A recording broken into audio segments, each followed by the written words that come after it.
You slip through the side door of the Majestic, the scent of dusted velvet and cold paint swirling around you like an old rumor.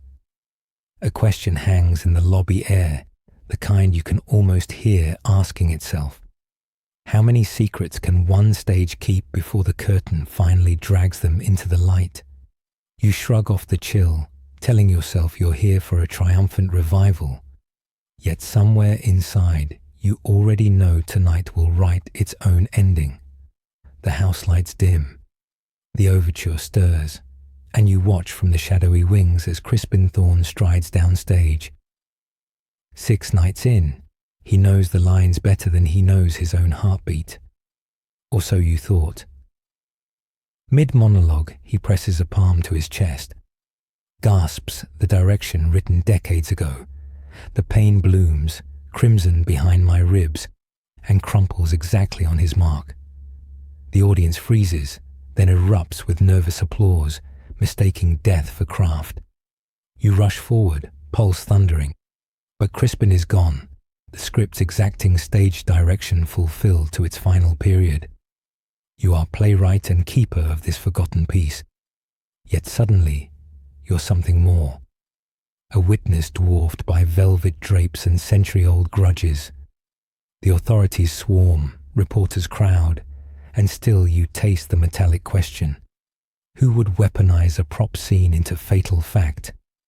You assure police you'll cooperate, but their voices slide off the gilded walls, muffled by the roar of your own need to know. As dawn colors the rafters, you sift through yesterday's rehearsal footage. Words echo in your headphones. Crispin's line, but curves slightly, like a wink you missed at the time.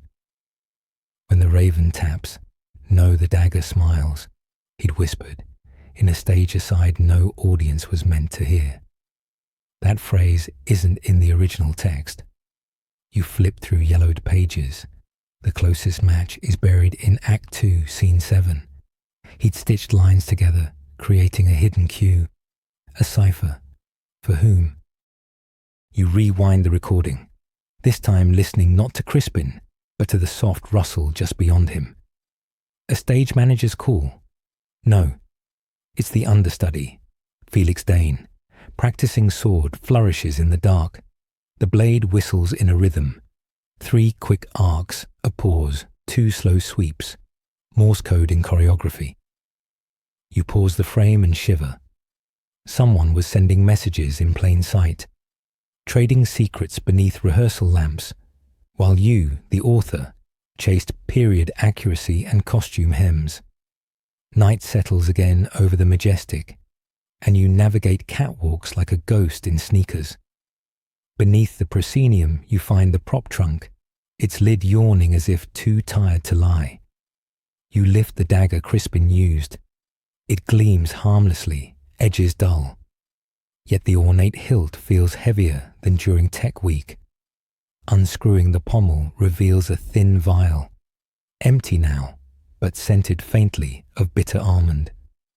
Cyanide, fast and merciless. You remember a dusty program from the play's scandal-ridden 1904 premiere. An actor died mid-performance back then too, rumoured poisoned wine. The parallels tighten around your throat. From the corner of your eye, a costume cloak stirs. Felix steps out, face pale under ghostlight. He claims he came to rehearse alone, to honour Crispin. You ask about the more swordplay. He blinks, then admits it was an old fencing warm-up, nothing more. You let him leave, yet the echo of his polished step rings false. Back in your apartment, you spread script pages across the floor, cross-referencing every deviation Crispin ever made. Each odd rehearsal line is an acrostic waiting to be read down the margin. F-A-T-H-E-R. Another cluster. T-R-U-T-H. You pace until sunrise, piecing a story older than the plaster in the Majestic. Crispin had uncovered something, an identity swap buried with the original playwright. The 1904 lead actor, Edward Thorne, vanished after that first on-stage death, rumoured to have fled abroad. Crispin, a descendant, must have found proof Edward hadn't fled at all. Edward had died and been secretly replaced by his understudy to keep the show running and the investors calm. A century later, roles reversed. Crispin confronted Felix, perhaps threatened to reveal the ancestral fraud. Felix, carrying the weight of that family stain, chose silence by poison. Opening night was supposed to be the high point of the revival.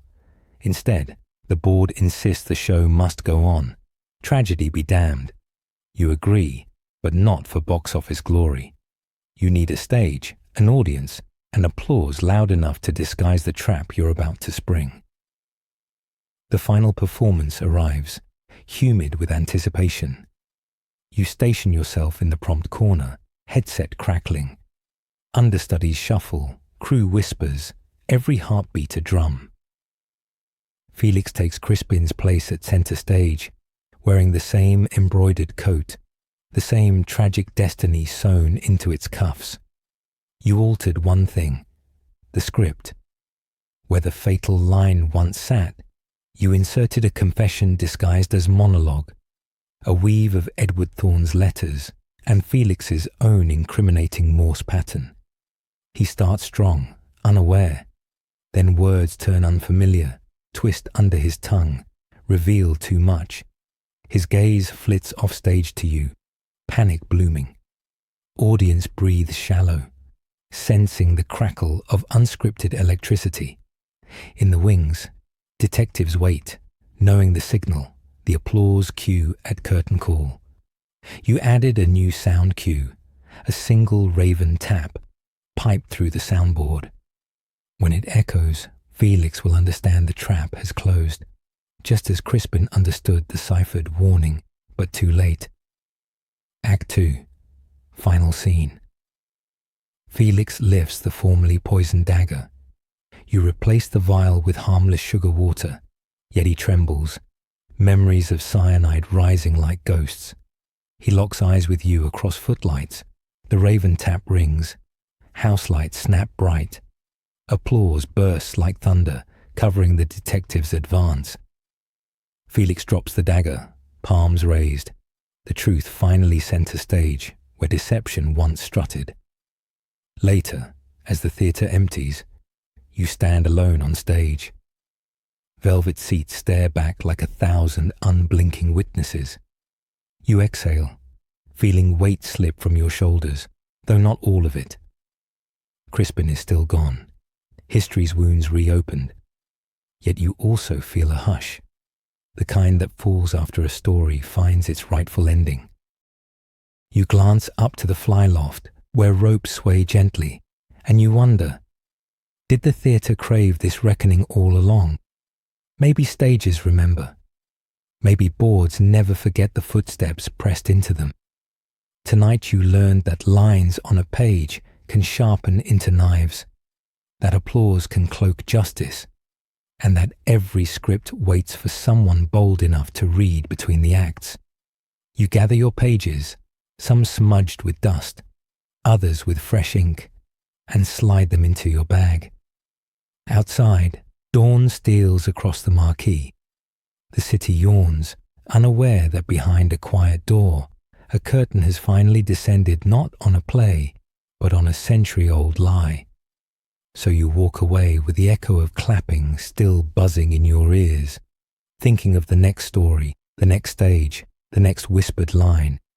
And you promise yourself, as any true playwright must, that you'll keep asking the question that lured you here in the first place. How many secrets can one stage keep? Tonight you learn the answer. Only as many as you let it.